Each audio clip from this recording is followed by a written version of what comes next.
CGB. The new expansion for Hearthstone called Across the Timeways was released this week. And they introduced one of the coolest mechanics I've ever seen in Hearthstone called Fable. Now, I don't think, as far as I'm aware, Magic has anything like this, but it's not like you couldn't do it in your game, but I'm going to explain what it is. What Fabled means is when I add the legendary into my deck, it adds 2 other cards with it, meaning when you add 1, you add 3 cards rather than just the 1. All of these cards interact synergistically, meaning that, you know, they're part of like a group. You kind of want them to work together. You'll see what I mean as we get to it. Not all of them have only 3 cards. I'm going to save arguably the best for last, and I think a lot of people would agree with me. But let's start off with the very first card. By the way, your job is just to tell me what you think of these cards and how good do you think they actually are. So I'll introduce you with the first one. So here is Sylvanas. So first of all, this is a big one because this is the first time I've heard you say that like you're really excited about a new thing. I want to make it clear. I don't think all these cards are good in power level. I do think the mechanic is super well thought out and really well done. Do the people love it? Are the humans like rejoicing in the streets? Are the Hearthstone players like celebrating? I think a lot of people think that Fabled is a super well done keyword. It's super well thought out. Okay. They're all really interesting in their own way. Okay, all right. I'm going to dive into it then. I like to set the stage. I want to see the rejoicing Hearthstone players in the streets. You know, it would mean a lot to me. Ranger General Sylvanas is 3 for a 2/4 Fabled battle cry. Deal 2 damage to all enemies. If you've played Illyria or Verisa, repeat for each. Okay, so you see already, like, that's Sylvanas. When you add Sylvanas to your deck, you're adding Illyria and Verisa into your deck, okay? But they're their own cards. Then here is Illyria. Ranger Captain Illyria is 3 for a 2/4 battle cry. You discover a spell. Love it. If you've played Sylvanas or Verisa, repeat for each. Okay. That's Poggies. And then here is that's Sylvanas, right? Got it wrong. Here is Verisa. So Ranger Initiate Verisa is 3 for a 2/4. I'm seeing a theme. And Battle Cry, give minions in your deck +1/+1. If you've played this, repeat for each. Yeah. Okay. I see what's going on. And I'm supposed to tell you if this is good. Yeah, what do you think of the card? I mean, the card, like, I like the card. I like the cards that the card makes, but is it like Hearthstone good? It's been a minute since we made one of these videos. The things I remember from the Hearthstone you've exposed me to this year was a lot of impending death very quickly. I think that if you just play this as 3 for a 2/4 that deals 2 to all enemies, it will sometimes be relevant and sometimes it won't be. There's just boards that won't really care. I keep on saying Zerg, and I don't know if that's like... It's really funny to keep talking about Zerg in our Hearthstone videos, but if there's Zerg rushing you, then 2 damage to all enemies, good. But I think of like the Starship stuff, and that's probably not good at all. The other cards, like, you do have to find and cast these cards. Yes. And it adds a very like high rolly element to it. Like your opening hand could just be these 3, and away you go. Yeah. I think that's too much RNG. I think of there are Magic cards over the years and in the past that did have effects depending on how many you had cast previously in the game or how many were in your graveyard of the same card, for example, and they had like multiplying effects. And these were very good in old Magic because you had time to find and put all these into your hand or graveyard. And in new Magic are very, very mediocre to bad. I don't think this is good enough on its own, though. On its own, it's a meh card. I like Illyria, of course, just playing a card and drawing a card. But I bet 3 mana for a 2/4, draw a card or discover a spell. I know minions aren't spells. I remember that. But I think that's probably too slow. As just a nice value piece. I think an old Hearthstone would have been clutch, and now is probably too slow. Okay. I'm gonna I like these cards. I'm gonna say this one though is too slow for current Hearthstone. Okay, so let me ask you a different question. Okay. And if there was a hunter deck in the metagame, are you running Sylvanas, Illyria, and Verisa? But I'm just gonna say Sylvanas because you have to put Sylvanas in no matter what, and she uses the Fabled card. So would you run this package in your deck? What turn do I kill on normally? If you're playing Hunter, so Hunter has Face Hunter, which is more aggressive. They have Discover Hunter, which is more of like a slow mid-range to somewhat combo-oriented deck. So it can kind of depend on what kind of one you're playing. It's honestly a pretty big range. Like turn 4, turn 9, turn 10. You got wow. There's some time. Am I playing this if I I'm also a hunter deck today? I'm still not convinced. Okay, while you're pondering, okay. I'm going to say this to the audience. This is before any patches have happened. Like this is literally just after the expansions come out. It's been about a week. So okay. This could change drastically in like a month, depending on when you're watching this. I just got to put that out there. I honestly feel like I still feel like I need better stats on the initial minion. I just think 3 for a 2/4 with an effect when it enters that it does scale up if time goes by, but I'm scared that you're going to fall too far behind. I'm not. Okay, so I'm not buying it. You think playing a 3-mana 2/4, regardless of the effect here, is just too weak, and therefore you don't want to run this package because it won't do enough for you in the game. All right, that's my concern. Yeah, that you're just going to fall behind on this. Okay, so I'm currently for Sylvanas, Illyria, and Varisa. This is one of the best fabled cards in the game. Oh crap! This is ran in every hunter deck currently. Now, I would agree with you that discovering a spell for 3 mana for a 2/4 is not great. Varisa honestly isn't that great either. Like giving your minions +1/+1 is not as relevant as it used to be in Hearthstone, but that Sylvanas card is pretty good. That's a good card. 3 mana to deal potentially 6 damage is incredible in a deck like Hunter. Let's go to the next one. This is for Paladin. And now that you got the mechanic, here are the 2 cards that it adds to your deck. I will explain to you what an aura is if you have any questions for it. Okay. This is Galvin of Tomorrow. This is 8 mana crystals for a 6/6 mech. It has Fabled and Battlecry. Put 1 of each aura from your deck into the battlefield. It's interesting wording. All right, aura. And then one of the cards that goes in is Gnomish Aura, which is 4 mana crystals for something with a recycle, like switcheroo Uno symbol. Tradable. That's the one. All right.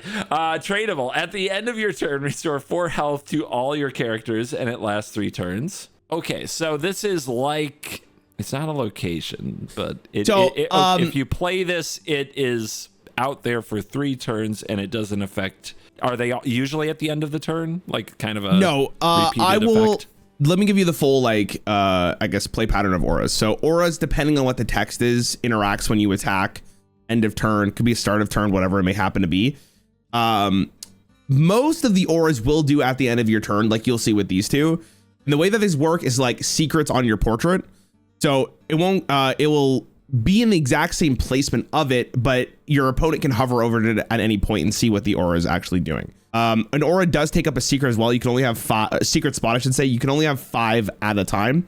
So when you play Galvin, virtually what's supposed to happen is 8 mana, you play 5 auras from your deck, which means you do draw them and you put them onto the battlefield immediately. When you hit your end turn, they all interact. While you're reading the last one, I will send you another aura just so you can see what it looks like. Oh, to give more context. I'm already afraid. Okay. Mechatorix Aura is tradable. At the end of your turn, give a random friendly minion +4/+4 and Divine Shield. It lasts 3 turns. All right. Yeah, so there's one.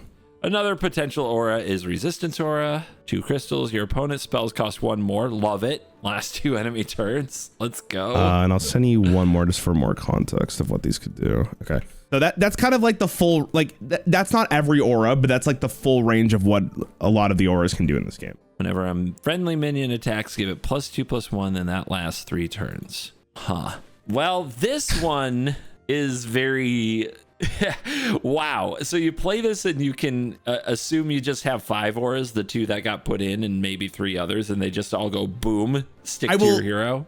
I would say by right now, Paladin has a card called Ursine Maul. That is a weapon that draws your highest cost card from your deck. Often in this archetype, Galvin will be your highest cost card because you want to guarantee play that card on turn 8. If that's the case and you're not super unlucky with the rest of your draws, and because the 2 Fable cards he has tradable, if you do draw them, you can put them back into your deck. You will be putting 5 auras on the board with a 6/6. And that is a pretty powerful turn.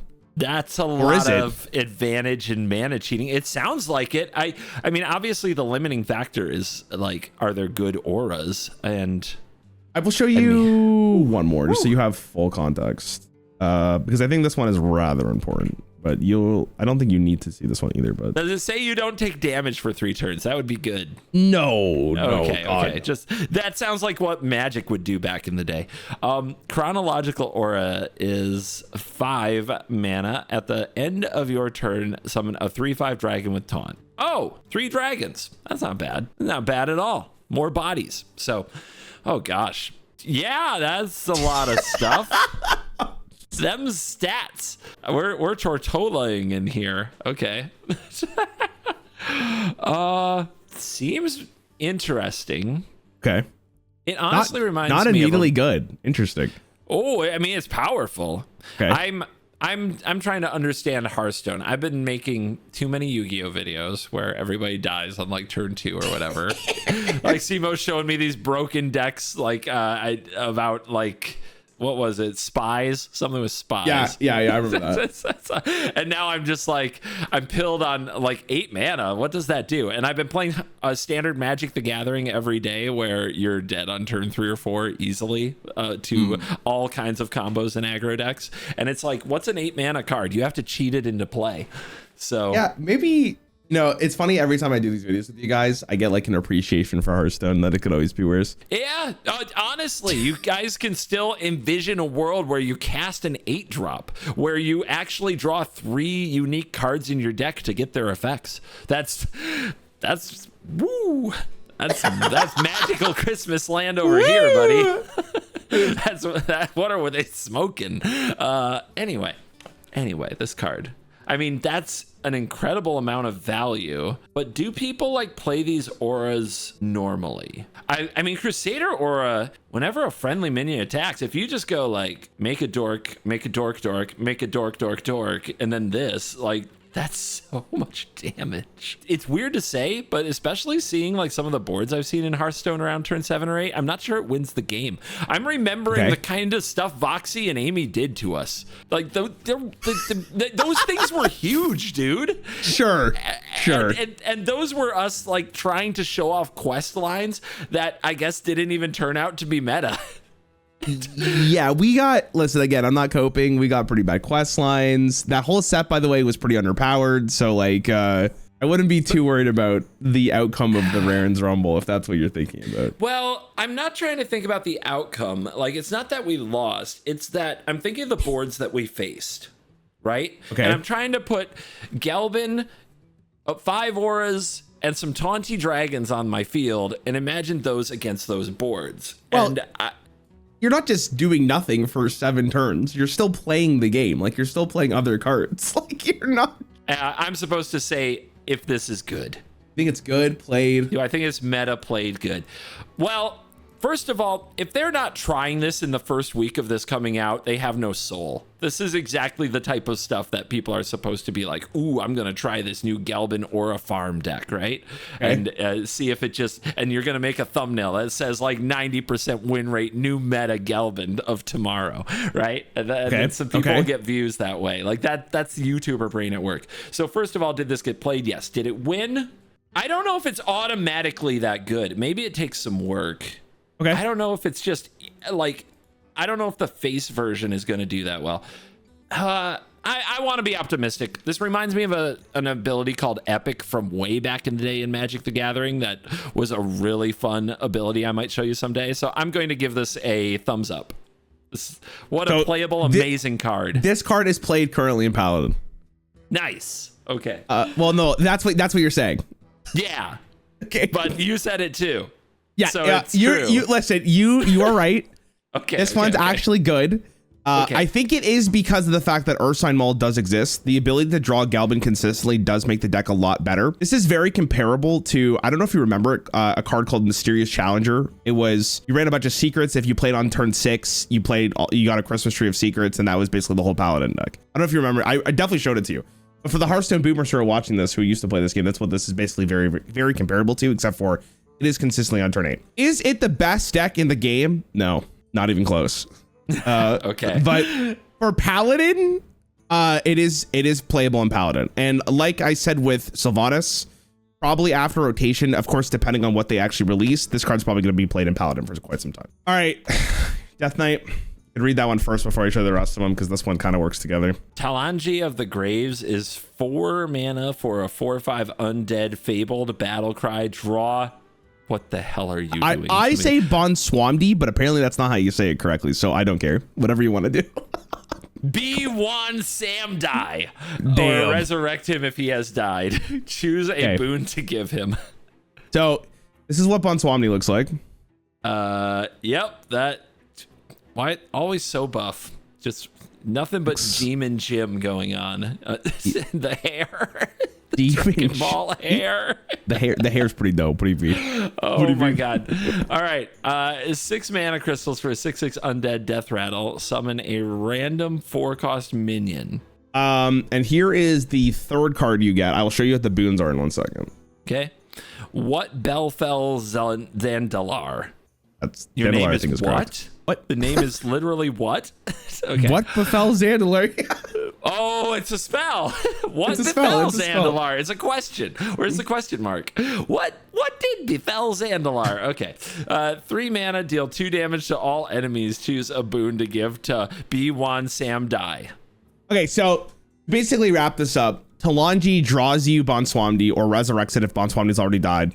And then you have this additional spell to give Bonswamdi a boon. On top of that, for each boon you give him, he will increase or make his death rattle slightly better. So here are the 3 boons that you could potentially give. 1 gives lifesteal, 1 gives taunt, 1 gives rush. And then each time you use a boon, rather than doing a 4-cost minion, it goes to 6, then 8, then 10 if you get to play all 3 boons.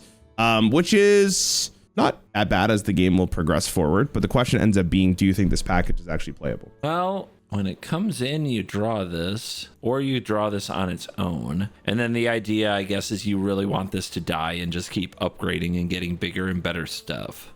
Yes. Reminder, this is for Death Knight. Yep, which are, they like their death rattles. They sit around coming up with death rattles. I mean, giving it taunt permanently is pretty darn good. Yeah, rush is really good too. Yeah, okay, these are nice boons. Nice boons you got here. Is this playable? Also, when this thing dies, how do you have to get it back? So I'm guessing that's a Death Knight specialty. Yeah, Death Knight has ways of resurrecting Death Rattle minions. I mean, it's fun RNG stuff. Is it that good? I don't know. It doesn't read as inherently powerful to me. I am unimpressed. Okay. I am unimpressed with the number of syllables and weird letters in your name, and I'm unimpressed with your abilities, to be honest. So you're going that this isn't played in Death Knight currently? Yes, I'm going with that. Honestly, that's a tough one because Death Knight is so weird. But I hope there's something better to do with Death Rattle and such. Well. TGB, unfortunately, this one is actually playable as well. Oh my god. So okay. The thing about Death Knight is Death Knight has a bunch of ways of getting Bonswamdi back. So even if you don't play Talanji, as long as you naturally play Bonswamdi once, you're able to actually generate it quite a bit. Now you do want the boons. It's interesting how you said taunt is like the maybe that's the first one you brought up at least.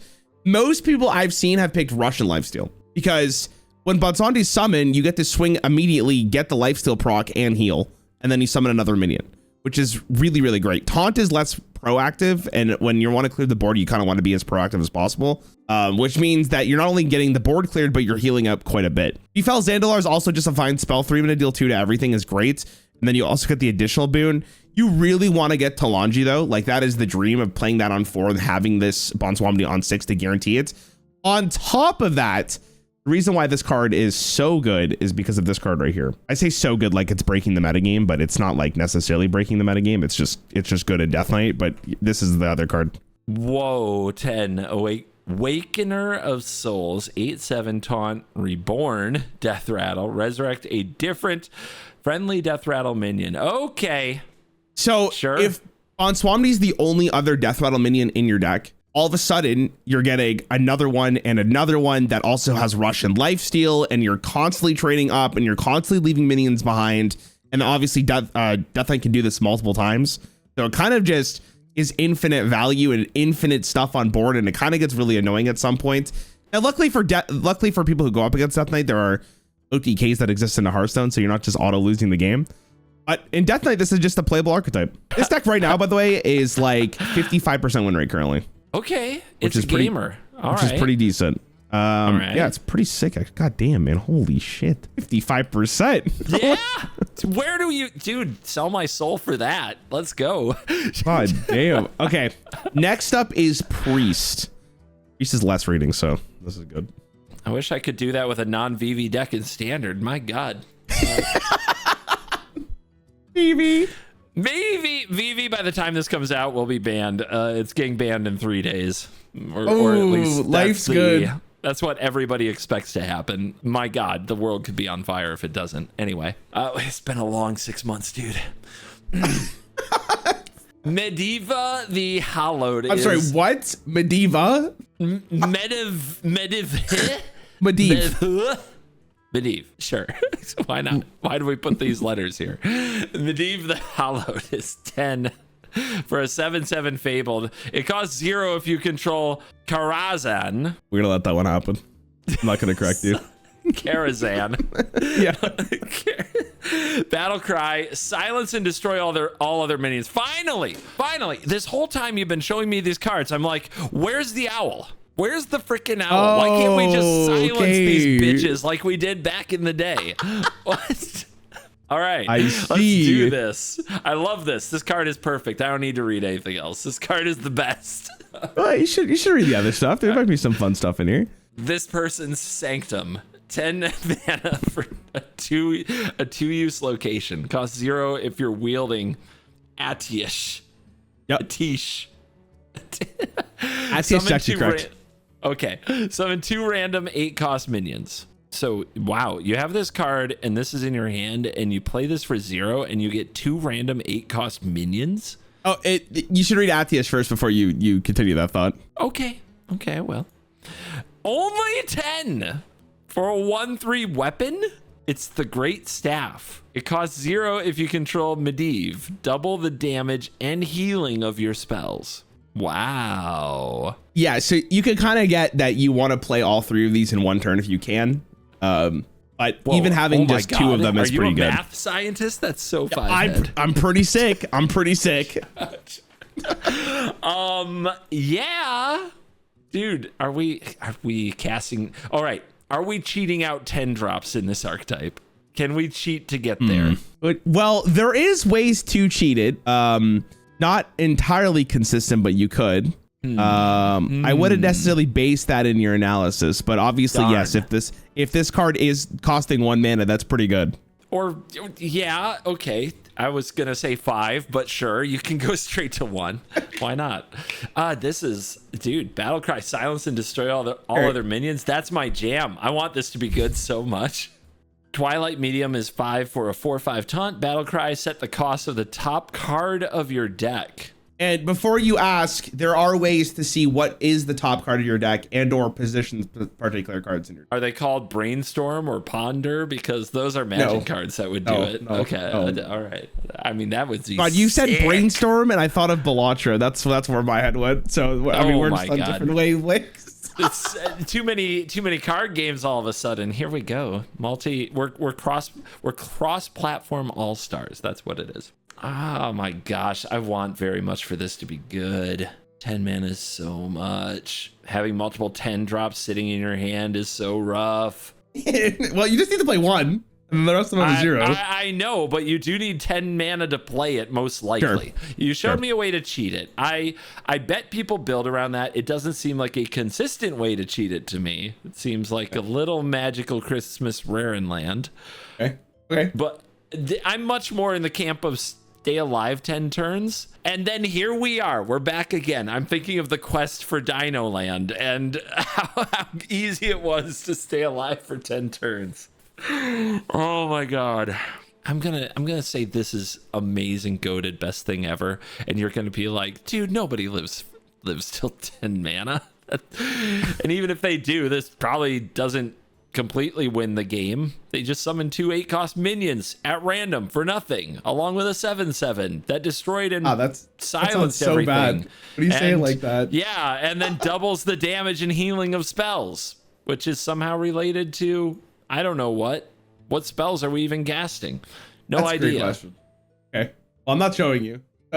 Okay. Dude, I do love it.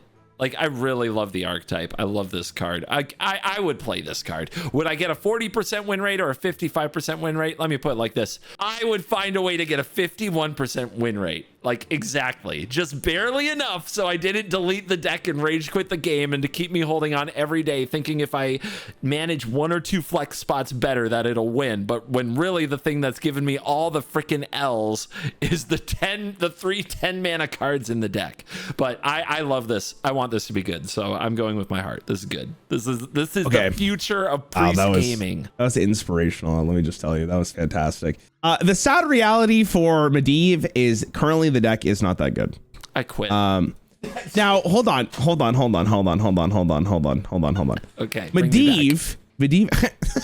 Medivh himself. This is my personal feelings. I don't think Medivh's a bad card. I think Medivh is actually a pretty decent card, especially if you have one of the other I'm gonna call them combo pieces, but like fabled cards in your hand. It's just so much tempo, potentially like mana cheating that you're getting from this. And Atiash actually interacts with there's a card called Insidious that I'm not gonna go into it, but it's a really, really nutty combo. And you can OTK your opponent if the game does last long enough. The issue is that Priest right now is in a rough spot because of the other decks in the current metagame. You die too fast. There's not enough time for like Medivh to actually make a relevant moment in the game. Now, after a patch, all of a sudden, maybe Medivh becomes a lot better because maybe we're just not dying out of nowhere. We're gonna have to see. But you're right, 10 mana is a lot to just hold into your hand, and that might be the biggest detriment to the card itself. We'll have to wait and see how Medivh does. But currently, the average deck for this is like 45% win rate. Perfect. So. Now it's too expensive. All the other times I'm wrong when I say the meta is fast. Well, now it's too expensive. If we compare it to Death Knight, right? Yes. Death Knight is so much more tempo and proactive, and it has like the ability to make a board as well as stop my opponent from killing me, as well as life steal back up. Death Knight also has I don't know if you've seen it. Maybe I'll show you at the end of this video too, but they have a way to kind of stop OTKs from happening right now, which is a really, really cool card. Priest doesn't have like any of that. And there are just better Priest decks to be playing. So unfortunately, StarCraft is just the way you want to play Priest right now. Yeah. Anti-control propaganda. That's all I hear. Hey, listen, I love control. I love it. Blizzard, bring back control. Real control. Bring it back. Bring back to control. absolutely nothing. Bring back rage quit them, salt mine them, control. Oh my God. Please. Okay, Please. well, let's go on to the next one before you get a little bit too aggressive. Let's go. Let's go here. This is for Druid, obviously. Yeah, we're gonna get the full crash out if this keeps going. Lady Azshara is 5 for a 5/5 fabled. Choose one. Empower some name. Zinashari or the Well of Eternity. Okay. The other gets destroyed. So I'm only, just for the sake of you reading, I'm only going to show you the upgraded ones because you're quite literally always going to have the upgraded one. But here is 2 upgraded versions, and I'll just tell you what the normal ones are. I assume it gets upgraded because you chose it. Is that?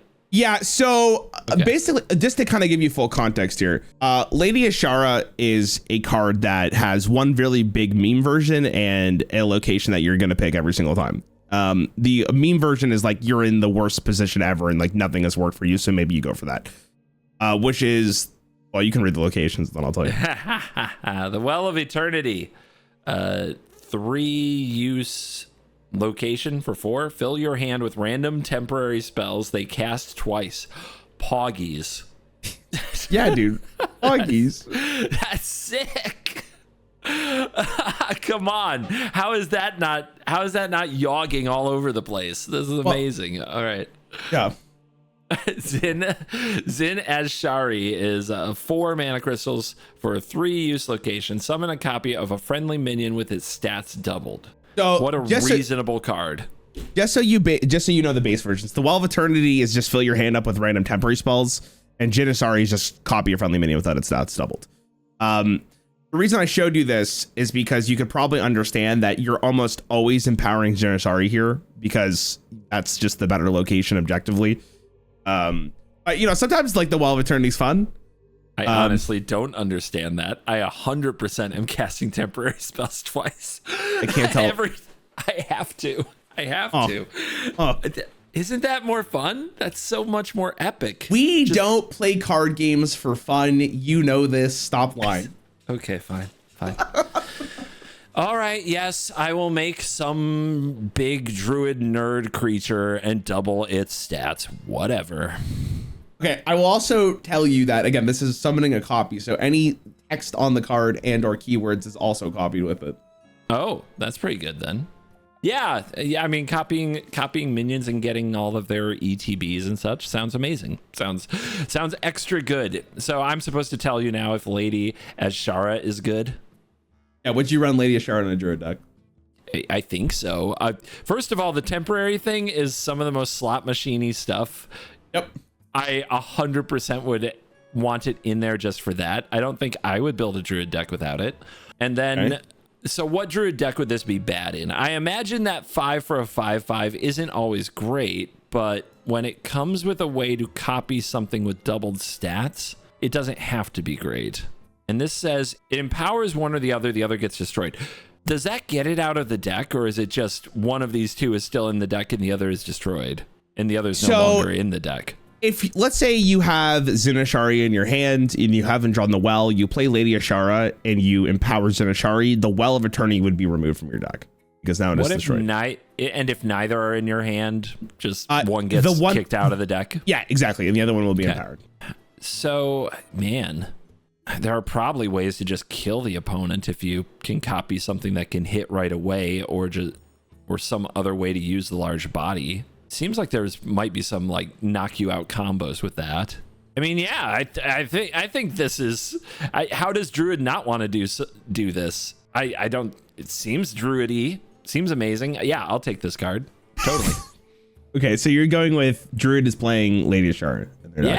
Yeah. Well, I hate to break it to you. I had to double check. Lady Ashara is currently not in any of the Druid decks, even the one I thought she was going to go in. And the one that she's currently in has a 43% win rate. Did they know they can craft her?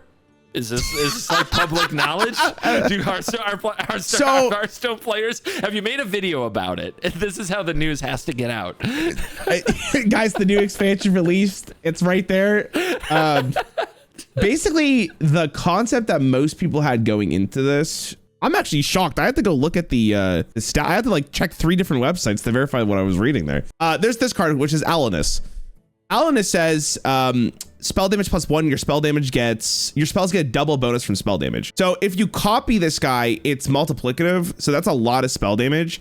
But like you're already doing that with locations. Like you're already adding spell damage to your deck regardless with like locations. So by adding Lady Ashara into your deck and playing the Zinashari, I think it's just like objectively worse right now for the combo because it slows you down when you don't need it. So therefore she's not played. The other deck she's played in is some kind of like Protoss Druid deck where you double the charge minion and then you double it again with like copying the location. It's just it's a Disneyland combo. And that is just too slow, unfortunately. So right now, Lady Ashara, if she's added to your deck, actually just makes your deck worse currently. Wow. Because people run the Alanus Druid without it, and it seems to be performing better. Again, once a patch goes through, maybe like this is a card that I think is going to just always be in the back burner because copying minions consistently is very good. But also we have Elise in the game. You remember Elise from Ungoro? She just gives you a location that copies a minion anyway. So maybe you don't even need this. And they're in the same standard rotation. So maybe this is just the worst Fabled card, which is weird. The part I can't get past isn't 4 mana to like summon a full-on copy good? That's good. It's out there, right? So you still get to use it 2 more times? Like it's free the next turn or the turn after that? I would actually be really curious to see what people have to say about this, but I wonder because if Elise exists currently and you have the ability to copy a minion, like you don't have, it's not guaranteed, but you're pretty likely to get it at least. You just don't need it, and maybe it's just redundancy, but maybe that redundancy makes your deck worse because you could add like more draw or something just to find your actual combo pieces. I'm not 100% sure. Most people thought that that Lady Ashara was going to get played before the set came out, though. This is when the fun starts happening. All right. This is it. Okay, bring it. All of these so far, I would consider these pretty tame. This is when the good shit starts happening. Oh boy. Muradin High King is a 5 for a 3/2 Fabled Rush Battle Cry. Bring the High King's hammer to me. Death Rattle, add it to your hand. What? All right, here's the High King's hammer. I will explain what that means in a second.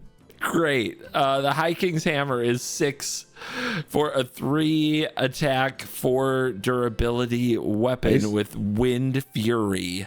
And it has Death Rattle. Shuffle this into your deck with +2 attack permanently. Dear God. Okay, and here is the spell that goes with that.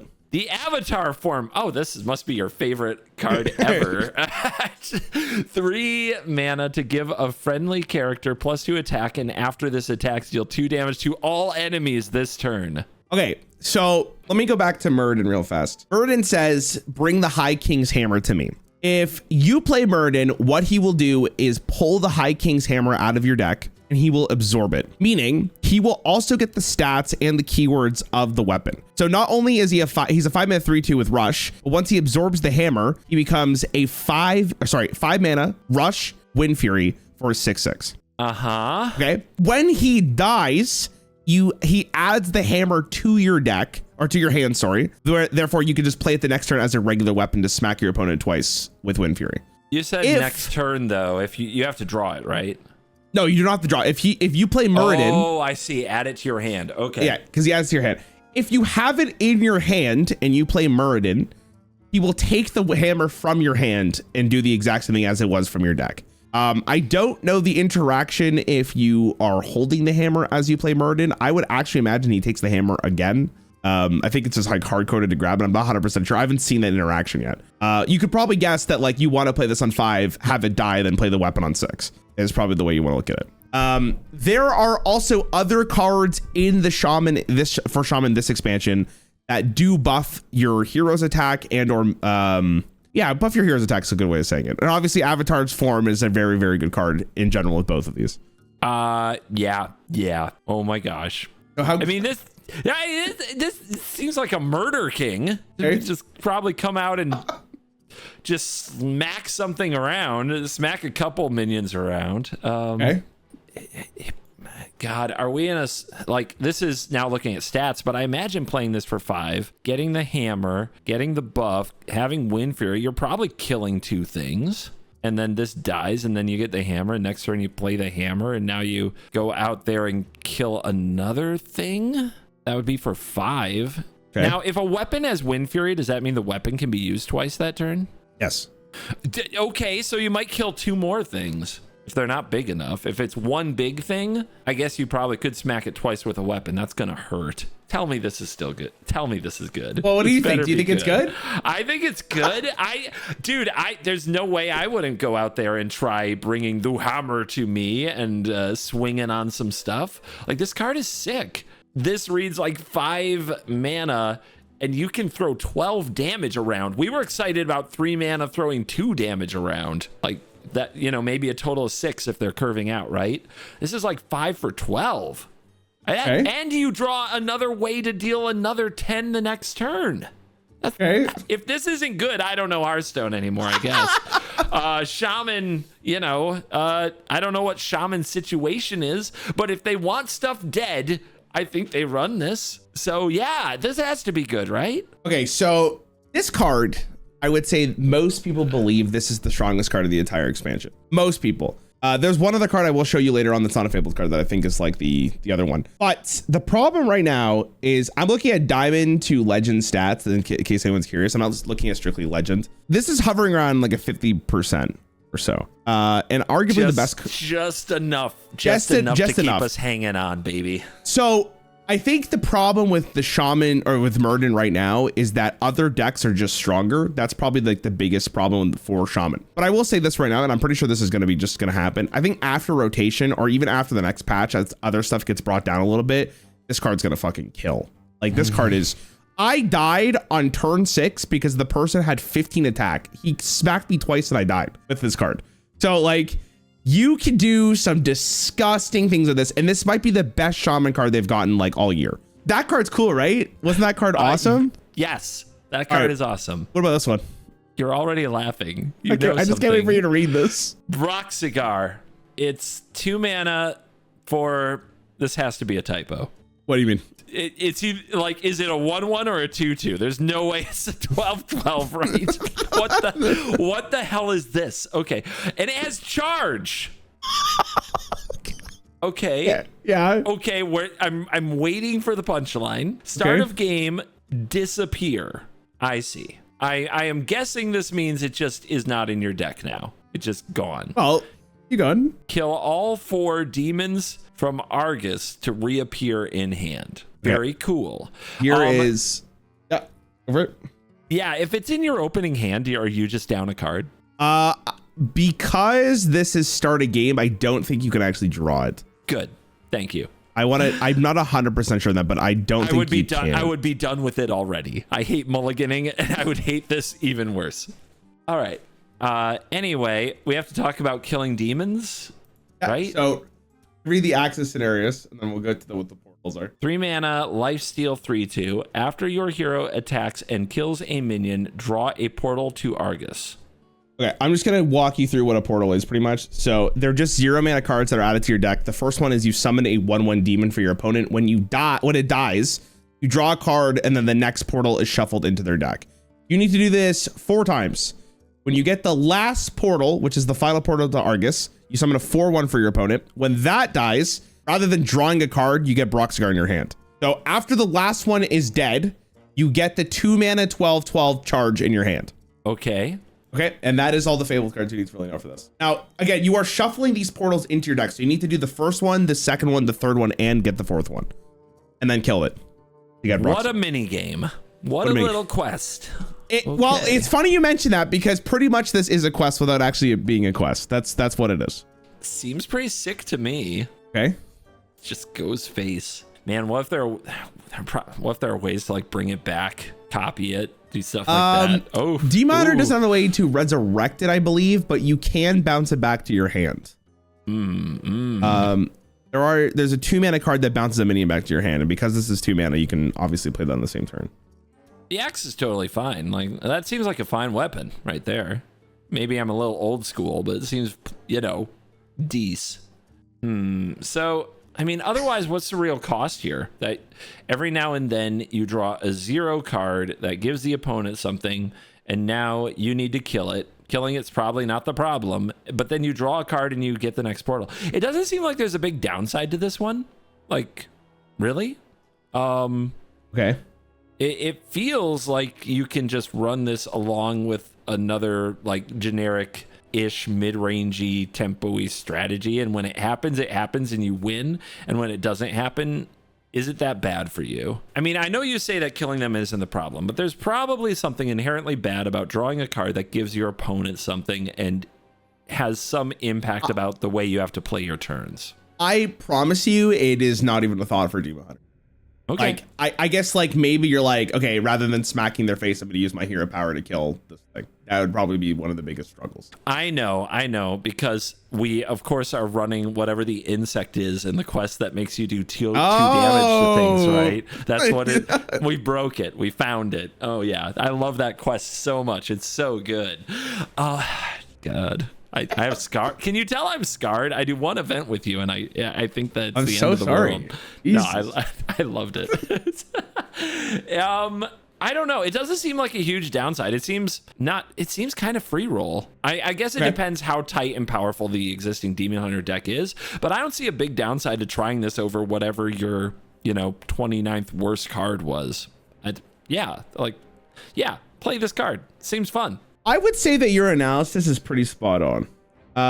This card is added to, well, it was already like a kind of a pre-built deck. It got a little bit better with this expansion, but it seems like this is like the 29th card. It's funny because there's like no stats on this card, which kind of tells you how often this actually comes into play.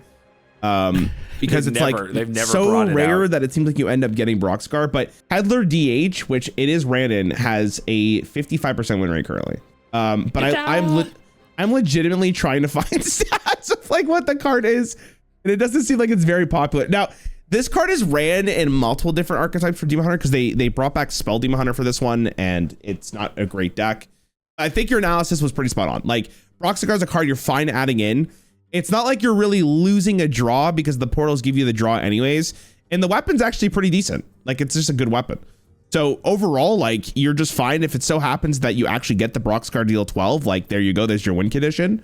But it feels like it's probably going to be added into Demon Hunter for quite a bit. I can't wait for you to see not this one, but the next one. But this one, you're just fine. You can wait. You don't mind if I take a while. Okay. I'm gonna. Jesus, Gym Bros. Oh my God. So many muscles on your cards. This is impressive. It's a lot of hard work. Logosh, Blood Fighter, is 7 for a 7/7 Fabled Rush Death Rattle. Summon a Blood Fighter from your hand. It gains +5/+5 and attacks a random enemy. So that is the Fabled. This is the 2 cards that it adds. Valera, Blood Fighter, 7 for a 7/7 Elusive Death Rattle. Summon a Blood Fighter from your hand, +5/+5 and Elusive. Okay. And Brawl Blood Fighter is 7 for a 7/7 Taunt Death Rattle. Summon a Blood Fighter from your hand. Give it +5/+5 and Taunt. So similar-ish in the Priest one, in that you want to kind of be able to chain them. You really want more in your hand. Are there other Blood Fighters, or is this specific to this? This is currently the only Blood Fighters in the game. Understood. God, if they added more, that would be kind of sick. That would be really good. I mean, at that point, especially if they're playable in any sense, if you can be sure that your Death Rattle is going to hit a +5/+5 and attack a random enemy, then yeah, this card is really good. What concerns me is the card, if you don't have the other ones in hand, if any of these without something else in hand, that scares me, because then it is just meatball gaming. I like that Valera is elusive, so you can kind of, but then you're spending 7 mana potentially to do not much and trying to hold off till you have the right card in hand. That's not going to work. You're going to die. So you don't think this is good? It's a high variance, right? This is a tougher one because the variance is very high. Either you have something to bring in or you don't. I imagine when you play this, if it survives the turn, maybe knocks off something with 6 power, on their turn they're like, well, do I kill it now? They probably do, because the odds of them finding what they need just goes up. And if you kill it and nothing comes out of the hand, you're like, whoo, thank God. And if you kill it and something comes out of the hand, it's like, well, shit. Okay. I don't think it's as good as the others. I think the other cards you've shown me are generally more consistent. It is an extreme fail state. There's got to be something better to do with the spots than that, right? There has to be. That's just too brutal of a fail state. This doesn't feel like a good one to me. It doesn't feel good. Yeah, you're entirely right. Your reasoning is 100% spot on. If you do not have another Blood Fighter in your hand, this card is absolutely miserable. And because there's only 3 different Blood Fighters, your chances are like not very likely to have another one in your hand. And even if you do have another one in your hand, it doesn't feel that great, because Valera and Brawl is way worse than having Logosh. You want Logosh because at least it attacks a random enemy and is kind of proactive. I won a game because my opponent killed my Logosh and the thing went face and smacked him for 13. It was very funny.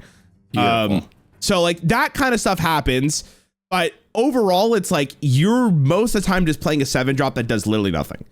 And when you don't pull that minion, it feels miserable, which is why like I kind of hope for like the mini set or something else comes along where they add more Blood Fighters, because then you can kind of chain these together, which would be kind of interesting.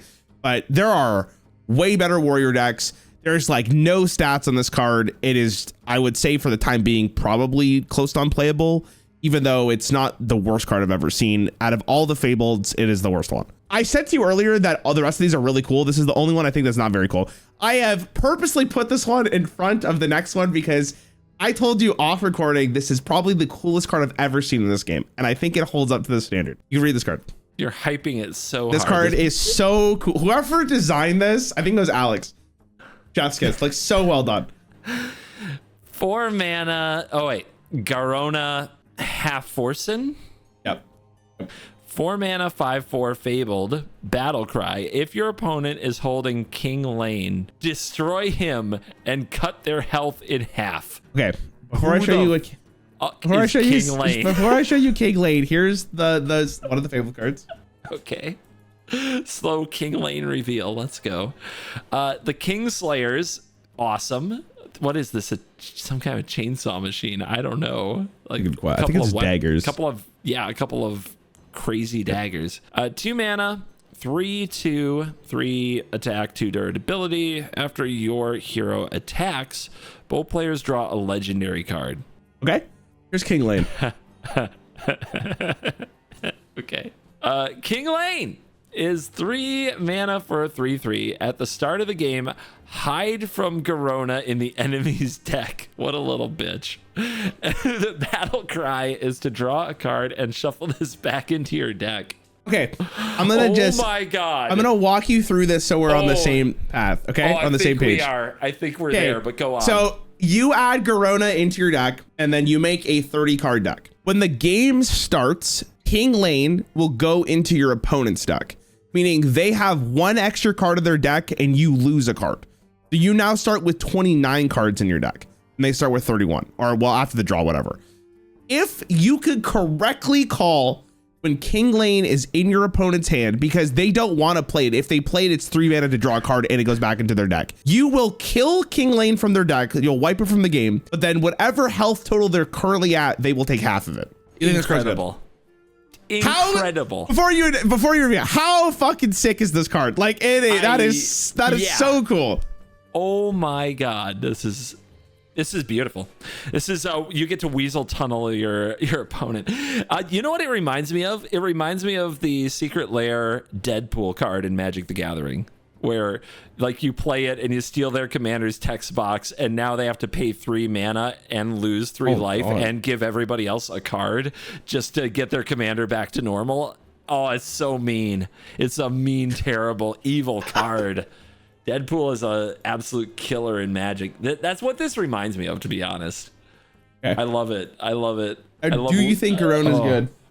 Do I think it's good? I mean, I thought Weasel Tunneling was great.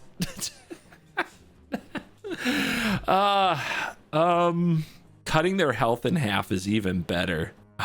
Jesus. The game within the game is brilliant. It's such a cool card. I just can't get over how well done this card is actually done, or how well they did. It actually feels like the longer you wait to play it, the better. Yeah. Yeah. You guarantee it? Oh yeah. You hope, you just hope they're staring at that stupid King Lane, just having to look right into those eyes and those fingers. You hope it's there from like turn 1. They just have to stare at this blank, basically they empty spot in their damn hand. They can't get it in their mulligan because starting game happens after the mulligan. But after the first draw, they can grab it. Oh yeah, but right. Rip it off the top. Like I'll tell you right now, the other day I did try to win with every Fabled card. Like that was the whole video and stream, and from doing Garona, you could like tell when people have it in their hand because they like hover over it and they're like constantly looking at it. Like, what is this card? Like, no poker face online, huh? Okay, how did this get in my deck? Yeah, like Hearthstone has like the outline where your opponent's looking at, right? So you can kind of notice like when they're looking at this card. You could be like, what? Especially because I opened the signature version of this, which means the art looks entirely different for all these cards. They look really well done. That means people are going to be more likely to look at it longer because it's like, oh, look at the art on this card. It's actually really nice. Get them. It's like, it's backfiring on them. It's so funny. I love this. That's awesome. Magic has kind of that with the highlighting too. I wish I could try this in Magic. The Kingslayers, ooh, that could backfire. Do you really want to give them legendary cards if they're not King Lane? That is, that is a juicy weapon, but I mean that's pretty much it. Like 2 for a 3/2 is. I remember the axe from back in the day, right? Like, yes. I mean it's a fine weapon, but that one could backfire on you because odds are they've built their deck around some sick legendaries too. Yeah. Does this have a positive win rate? If I'm supposed to figure that out, here's the thing: I don't think I care. How do you not want to play this card? How do you not want to play this game? The game within the game. Game within the game. I want this to be good.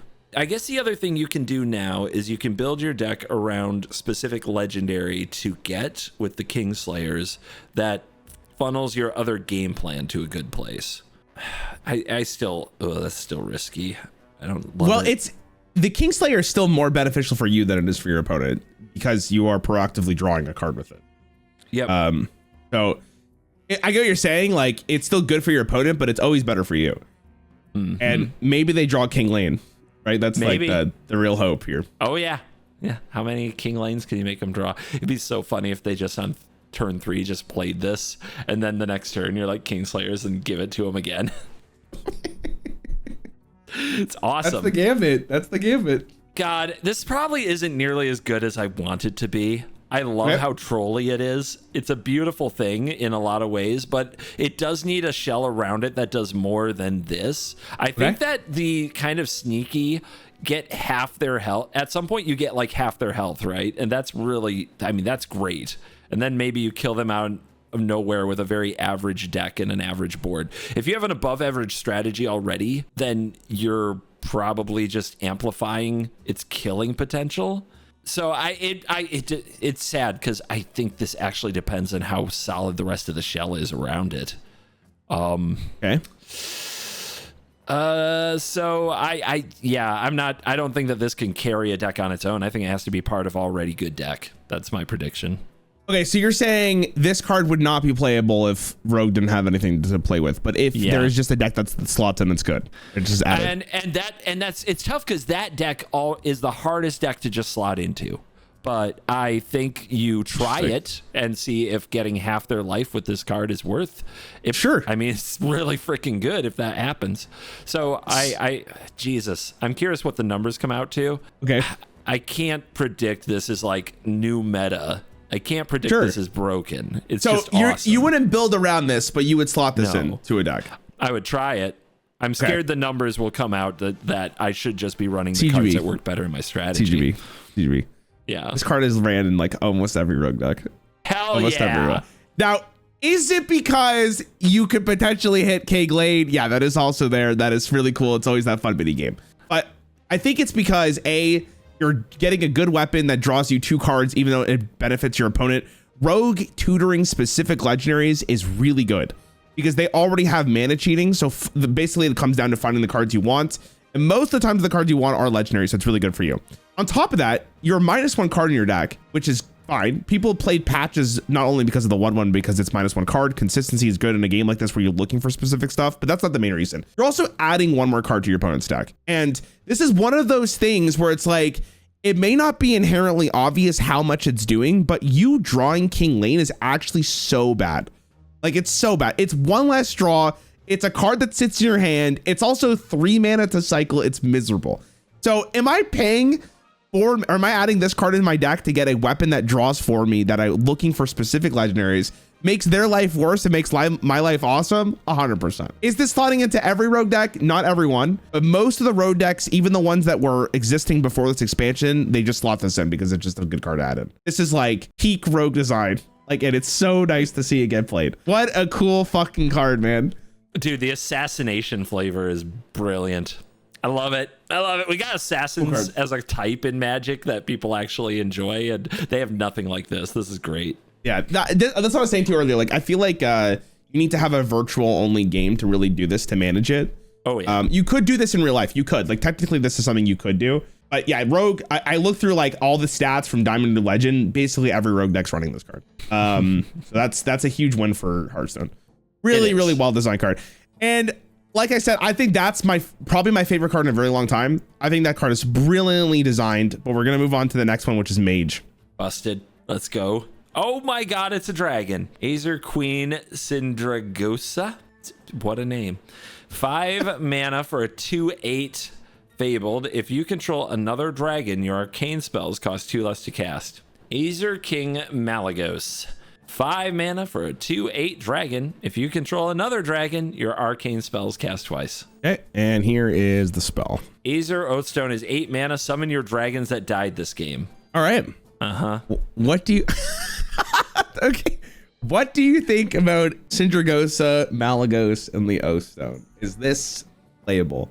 This is garbage. Wait, why? Isn't it? Why? You have to have both of them for it to do anything useful. Whoa. It doesn't say if you control Malagos or you control Sindragosa. You just need another dragon. In other words, let's say there's a card that copies a minion on board. All of a sudden, I have 2 Sindragosas on board. And they both read, if you control another dragon, your arcane spells cost 2 less. All of a sudden, I have 4 mana cheating on arcane spells. How much does that cost? The spell that copies the Oh, thing. that's a great question. Let me get back to you on that one. Let's hear your analysis first. It's, dude, we just LOL'd over a 7 mana 7/7 rush, and you want me to play a 5 mana 2/8, no other text? Wait, what if one of them's an OT? One of them is potentially. What kind of a Rarran land are we going to? I know they just opened up the new How to Train Your Rarran Dragon Park at Universal Rarran Land. Okay, and maybe that's what you're thinking with this. God, you said the Blood Fighter was the worst one. Okay, I mean, I guess the only reason the Blood Fighter's worse is because it doesn't kill one of these dragons. Hey, hold on. Here's a spell. There you go. Buy one, get one freeze is 3 mana crystals to freeze a minion and summon a frozen copy of it. Wow, I can freeze them. Oh my God. Well, okay. If they're frozen, their abilities still work, right? Now you can cast some arcane spells. Can you is this omniscience? Can you draw your whole deck? Can you cast everything? Like, is that the kind of spells we have? I am not going to answer that question, but I would say that you are likely to play a lot of spells. If you're focusing just on the discounting one, yeah. Like what game am I playing where my grand ta-da is that I get these 2 dragons together and I get a 4 cost reduction and then I just pop off? I can't see it. Like it seems wild to. You get this out, and then you copy this and freeze them both, and then you cast this spell. It just sounds very Christmas landy to me, unless there are ways to like somehow cheat the dragons directly onto the battlefield, or if there are reasonably costed dragons that do way better things to the board that aren't like 8, 9, 10 mana, which are a lot of the dragons that I've seen. Like, I would have to see a pretty brilliant mage dragon. I just can't with this. Yeah, so you're going with it's bad. Oh yeah. I'm revolted by this. You're revolted by this. Yes. Oh my God. Okay, so for the most part, you're absolutely correct. Okay, thank God. Currently, I would say mages is bit. I was looking to see where I could find stats on this, and like it's not looking good. They have like low 40s, high 30s. The biggest problem with this deck seems to be that this is just too slow. Like 8 mana to get this going when you're fighting against aggro, or you're fighting against a deck that just probably puts on way more pressure, or a faster combo or a better combo is like the biggest concern. There is a card that is this one right here. Let me give this a little bit of a read. The Watercolor Artist is 3 mana for a 3/3 elemental with Battlecry. Draw a frost spell. At the start of your turns, reduce its cost by 1. Ah, I see. So the hope is why'd you say it like that? The hope is you play this card. You only put buy one get one freeze is the only frost spell. By the time you can play your dragon, you have a 0 copy of this, so that you can copy the dragon immediately and start discounting spells. That is actually pretty great if you're able to get the watercolor artist on turn 3, but also draw your dragon in time. And that's kind of the bigger issue. You don't have the consistency. It's not like you're able to get both of them like 100% of the time. And that really makes the deck worse, because if you don't get the watercolor artist, my God, you are so far behind already. So yeah, I would say your analysis is pretty spot on there. I think maybe. Thank you. I know a bait dragon when I see one. I would also say that like maybe there's a chance that after rotation it's better, but honestly that's not the case at all, because I would get one freeze is rotating. So it's like, will Mage have a card to copy this? Maybe the game will be slow enough that the actual O stone's good, but then you're playing a dragon, just like sending a 5 mana 2/8 on the board, which doesn't sound great. So there's also potentially cheap dragons you can run with this, but yeah, it's not really that good. Okay, now I know I showed you Garota, but I may have saved the best for last in terms of design. Okay. Now I think Garota is a really, really cool card, and I think she's really well designed, and I love it. I actually think it's amazing. But why don't you read this card for me? Time Thief Rapham is 10 mana for Stop. Rafam. Don't say Rapham. What the fuck? I What have do you never want heard. from me? I have never heard anyone call him Rapham. Why wouldn't you call it Rapham? Okay, so What? I I was. think that's a valid pronunciation. My cat just Of left all the room things- after hearing of that. all the things you have straight up stopped me for in this video, I think that is a cheesy thing to stop me for. I think that was a very valid reason. I'm not blaming you. I just haven't heard anyone say that, which is why it caught me off guard. Okay, sorry. All right, because Rafam's like not a new character. I'm pretty sure I've showed you another Rafam previously. I don't think you even called it Rapham either. So. I shout out in the comments to the Southern bros who are going Rapham. All right. I know you're out there. I know you're gamers too. All right. 10 mana crystals for a 10/10 Fabled plus. Your deck Fabled plus, huh? Yeah, Your deck size is 40, but as 10, I don't care. Rapham. That'll cry. If you played the rest, destroy the enemy hero. Okay, TGB, I'm sorry to do this to you, but you gotta look at 10 cards. Jesus Christ. So all of the Rafams do different things? Yeah, so basically this is like the getting the Avengers together in a sense. You're kind of playing a game where you're playing constant removal, trying to draw the Rafams, because if you play all the other ones, this one gets played on for 10 mana and wins you the game. So theoretically, if you go 1, 2, 3, 4, 5, 6, 7, 8, 9, GG, you won. But we'll start off. Raph. I did it. I pilled you. You're going to say it now, aren't you? It's so much more fun. Rapham. Tiny Rapham. It's 1 mana, 1/1 death rattle. Draw a Rapham. Hey, here's the second one. Give Rafams in your hand +2/+2. Hey. Give those things, they cost 3 less. Or the next one costs 3 less. Okay. It's not even reading anymore. It's like over this. Can't even read correctly. Discover a Rapham from your deck. I can't help it. I can't get rid of it now. It's there. It's just done. All right. Yep. Discover the thing. Gain 5 armor. If you control another one, gain 5 more. That's not bad. It's a lot of armor. Deal 6 damage to all minions that aren't Rapham.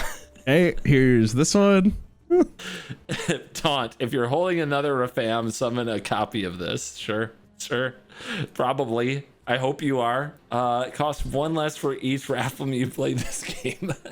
All right, there's all your Rafams. And transform all minions that aren't the guy into 1/1 sheep. All right. Wow. Do you think that Time Thief Rafam is a current deck in Hearthstone that is actually playable? Honestly, no. Why? All these cards are fine. You don't think it's worth going through all the Rafams and adding 10 cards to your deck? You talked about the thing it does to consistency. All of these are rather generic. They only play with other Rafams, but I guess that's a synergy with like 9 other cards and counting down in your deck. But like, dude, unless there's a way to cast like a bunch of them for free somehow. The only one you really mana cheating is like the Murloc, the 3 mana wide, and the Giant. There's not really another way to do that. You're basically paying this for the mana cost, but you win the game. Like if you play all of them, you win. Game. Wow. Yeah. I think that if you find 10 cards that have been added to your deck and they do anything associated with your game plan, you should also win the game. Okay, you're not wrong. You're not wrong, but if you got to cast any 10 spells in Hearthstone and you built your own deck with like 30 cards, and you cast like in a typical game, if you cast 10 good spells, you're probably in a good position. You're probably like, it just feels like the big problem that comes up in the game is when you're casting bad spells that don't match your game plan, spells that don't deal with the board, spells that don't answer the questions you're up against. And I'm guessing that these represent at some point in various games that come up, bad spells. Okay. I can't, dude. I can't with Rafaming all over the place. All right. I can't. Okay. I don't think this is that good. This doesn't do it for me. Okay. I mean, yeah, it's not that good.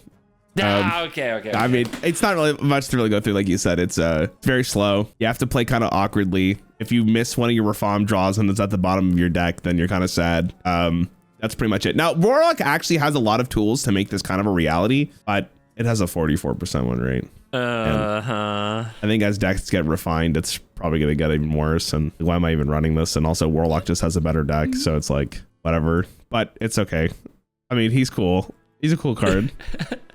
The value, dude. The value. You craft this card. You get 10 cards for one. You actually do. You actually do. That is actually sick. Okay. Cracked in half.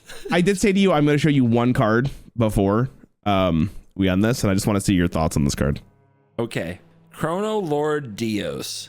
7 mana, 4/8. Your battle cries, death rattles, hero power, and end of turn effects trigger twice. What do you think of that card? Oh, God. What do you think of that card? I feel like I've seen ways to trigger things twice here and there, and they're like very specific, right? Or it's to like death rattles or your hero power. They're usually good. In Hearthstone, they seem pretty good. Battle Cry, Bran is very good. Hero power triggering twice really depends on the circumstances of your hero power and what you can do with it. Death battles usually ends up being kind of slow because they're death battles, of course. End of turn effects is really dependent on what the end of the turn is. But yes, you have seen these being played because turns out doubling your battle cries is really good. In Hearthstone, you don't really get to interact on the opponent's turn. So you can often like just set stuff up where you get to actually pop off, where in Magic, like something like this, you cast it, you just expect it to get countered, removed, something like that. People can play their whole game plan around just making sure that if you invest this amount of mana in a doubler, it's not going to be there when you try to double something. And that makes it a lot worse in Magic. But I think Hearthstone, the way that you try to have your big turns and like get way ahead on board to create an unanswerable situation or an OTK, I'm guessing in Hearthstone that this is a lot better. Like a lot better. Yeah, so this card I think is probably the best legendary of the set. You would think at 7 mana, which is probably which was my brain at when I first saw this card, that it wouldn't be that good. But it turns out when you can kind of mana cheat out of your ass and make these really weird interactions with this card. Let me show you something real fast. This is currently going to probably be the best deck in the entire game by the time I post this, if it's not patched already. So this card says your battle cards and death rattles trigger twice. There's this card right here. This is called Testing Dummy. It just says death rattle, deal 8 damage, randomly split among all enemies. You could already see the interaction with Deos that this would do 16 damage. There is a card in this game called Part Scrapper, which says spend up to 5 armor, reduce the next mech you play by that amount of armor. You can make this card cost 1, which means Deos is now 7 + 1 is 8 mana. There's also this card, which is called the Boom Wrench. If I play this card and I get the miniature version in my hand, which means I have a 1-cost version in my hand, that means for a total of 9 mana, I'm doing 64 damage. Because the weapon's death rattle procs on Deos, and so does the testing dummy when you trigger that death rattle through the weapon. So Warrior currently is unkillable, has a lot of draw, and can one-shot you literally out of nowhere. And that's what every other deck is up against currently. It's pretty great. I mean, it is also crack for nerds when you talk about doubling the doubling. Oh, Jesus Christ. I have seen this in action. This is why Lagash sucks. Okay? Lagash! Yeah, it is. No one, as far as I am aware, really saw this coming. The Deos is really good in Rogue. Like, really good in Rogue, because Rogue has mana cheating. And that's what I was kind of alluding to with the Kingslayer is like you want to draw Deos and you want to draw other cards that interact with Deos in a particular way. But that Boom Wrench interaction is like back in the day with combo decks and Hearthstone. I'm sure it's like this in Magic where it's like you kind of need time to set up for this. Warrior just plays the game and then you're dead. Like you're dead from 64 damage from hand in 1 turn. And they didn't do anything. Like I guess they had to get armor for Part Scrapper and draw. That's it. And it is so illegal. Like it feels so bad. I lost on turn 6 to this. No, not on turn 6. And the worst part is, if they do not somehow kill you, if you kill the dummy, you're gonna take it again. And if you kill the Deos, you're leaving the dummy on board. So it's like there's no winning here. Like it's Who's a the mess. dummy now? Oh my god. I promise you this will be nerfed. Anyways, that's Fabled cards. Sorry, this went on for a little longer. No, I've got to ask. This is important. Does Garona combined with this, if you hit with Garona and find the king and you have Corona Lord Deos on board, you win? It only does no. Damn it. It only does half. Because if there was 2 king lanes, it would actually do half and half. But fine.